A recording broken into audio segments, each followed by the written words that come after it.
So it is 10:30. I'm supposed to go for my egg retrieval at 5:30 in the morning. And Daddy is sleeping. And I can't sleep because I don't know if I'm excited, scared, nervous. I don't really know how I feel. But I know you hear Daddy snoring in the background. So I want to try getting some sleep tomorrow morning, 5:30 egg retrieval. I can't sleep. And here we are today. Good luck, right?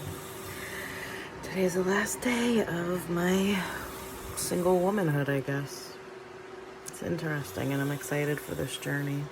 And I just hope God hears our prayers and takes care of us and makes us a healthy little baby girl.